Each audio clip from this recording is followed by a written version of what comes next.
안녕하세요. 먹기 위해 사는 남자 먹사남입니다. 오늘 먹을 곳은 강남 리버사이드 호텔에 위치한 베이징덕 전문 중식당 따뚱입니다. 따뚱은 중국 현지 20년 이상의 경력을 보유한 베이징덕 전문 요리사가 상주하며 오리 선별부터 요리까지 전 과정을 담당하고 있다고 합니다. 또한 따뚱은 껍질의 바삭바삭한 식감을 최상으로 끌어내기 위해 전통 방식의 참나무 화덕에서 최상의 조리 시간이라 일컫는 1시간 20분을 지켜 구워낸다고 하네요. 상당히 베이징덕에 집중하는 음식점임에 틀림없는 것 같습니다. 드디어 따뚱이 위치한 리버사이드 호텔 2층에 도착하였습니다. 엘리베이터 문이 열리면 바로 따뚱이 나옵니다. 입구에서부터 베이징덕을 굽기 위해 작업을 하고 계시네요. 오후 재료들을 준비하시나 봅니다. 참고로 베이징덕을 드실 경우 꼭 하루 전날 예약해야 되니 가실 예정인 분들은 이 점 잊지 마시기 바랍니다. 그리고 보이시는 것처럼 따뚱은 홀이 없고 모두 룸으로 되어 있습니다. 프라이빗하게 식사할 수 있는 점은 아주 좋네요. 다음은 메뉴 및 가격 구성입니다. 총 8개의 코스가 있고 인당 33,000원부터 시작하여 125,000원까지 구성되어 있습니다. 그리고 아래 써있는 것처럼 코스를 먹으면 베이징덕을 50% 가격에 먹을 수 있어서 이날은 가장 저렴한 43,000원 코스를 주문했습니다.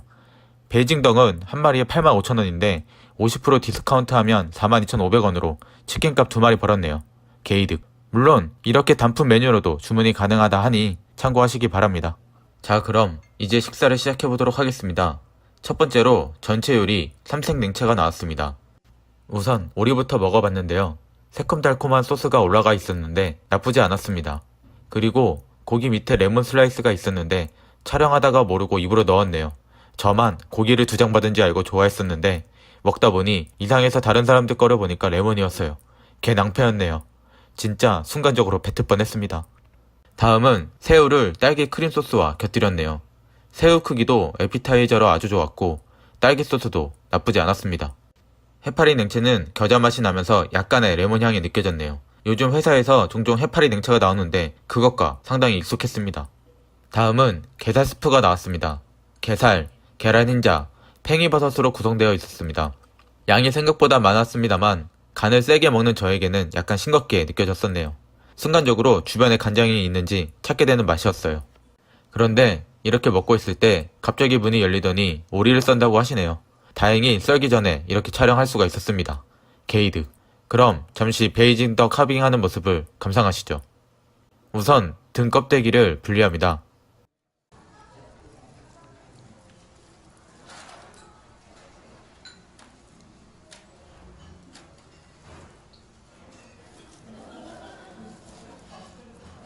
그 다음은 저렇게 다리살부터 카빙해 주시네요. 답답하니 빠르게 감도록 하겠습니다.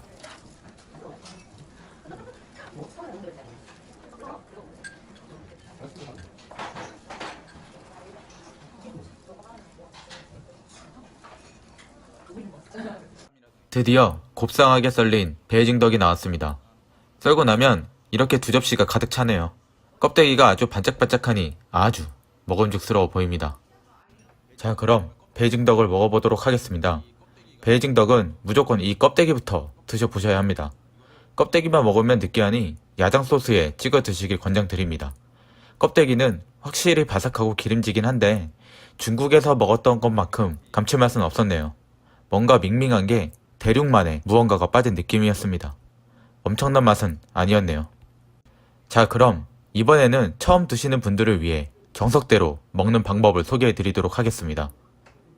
우선은 접시 위에 이 밀전병을 한 장 놓으시고 바삭해 보이는 껍데기를 하나 가져옵니다. 그 다음은 부드러워 보이는 살코기를 집어 야장 소스를 찍은 후 껍데기와 함께 놓아줍니다. 그리고 개인 취향에 맞춰 파와 오이를 적당히 올려 이렇게 돌돌 말아 드시면 됩니다. 참 쉽죠? 제 영상을 봐오신 분들은 아시겠지만 전 야채를 싫어함에도 불구하고 베이징덕을 먹을 때는 꼭 먹습니다. 은근 이 조합이 찰떡궁합이거든요. 만년의 역사 중국인들이 베이징덕을 이렇게 먹는 데에는 다 이유가 있는 것 같습니다. 그런데 맛은 한국 오리가 기름이 적은 건지 요리사가 조리를 너무 오래 하는 것인지 살코기가 좀 뻑뻑했습니다. 야들야들 부드러운 맛이 좀 부족한 베이징덕이었네요. 본토 요리사가 온다고 다 맛있는 건 아닌가 봅니다. 이번에는 조류들의 핵존맛 다리를 먹어보도록 하겠습니다. 껍질이 흔들림이 없는 게 아주 바삭해 보이죠? 닭다리던 오리다리던 다리는 무조건 손으로 들고 뜯어야 제맛입니다. 바삭거리는 소리 들으셨나요? 정말 바삭하긴 했습니다만 소스 없이 먹으니 느끼했네요. 베이징 덕은 반드시 소스에 찍어 먹는 거 잊지 마세요. 정신없이 먹다 보니 코스 메뉴가 나왔습니다. 첫 번째 메인 메뉴인 크림새우입니다. 한 입에 넣어 먹어보겠습니다. 튀김도 바삭하고 새우는 탱글탱글 했습니다만 소스가 너무 달았습니다. 소스 맛밖에 안 느껴졌네요. 그리고 잘라보니 새우가 그다지 크지 않습니다. 개인 취향이겠지만 차라리 큰 놈으로다가 한 마리 내어주는 게 훨씬 만족도가 높을 것 같습니다.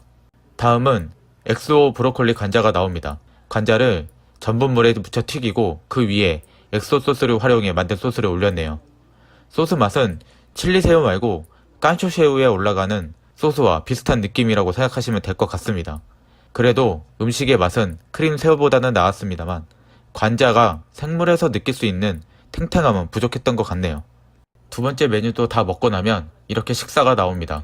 전 짬뽕을 시켰습니다만 동네마다 잘한다는 중국집 있으시죠? 거기서 드시는 것을 추천드립니다.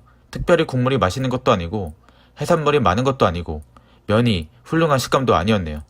가족 식사여서 짜장면과 볶음밥도 먹어봤는데 짜장면은 동네 일반 중국집이 훨씬 맛있었고 볶음밥은 그냥저냥 호텔 수준이라고 느꼈습니다. 근데 볶음밥에 짜장은 차갑게 주셨네요. 식사까지 마치면 망고 샤벗을 주십니다. 뭐 입가심 하기에는 나쁘지 않았네요.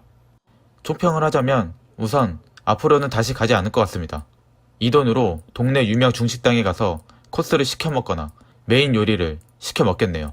사실 부모님께서 베이징덕을 못 드셔보셨다 해요. 이 때문에 간 건데 맛없진 않았지만 다시 먹어보고 싶다는 생각은 안 드네요. 물론 베이징덕이 아니라 따뚱의 베이징덕이요. 간만에 밥 먹고 돈이 좀 아까웠다는 생각이 들었습니다. 개인적으로 신라호텔 파크뷰에서 나오는 베이징덕이 맛있었던 것 같습니다.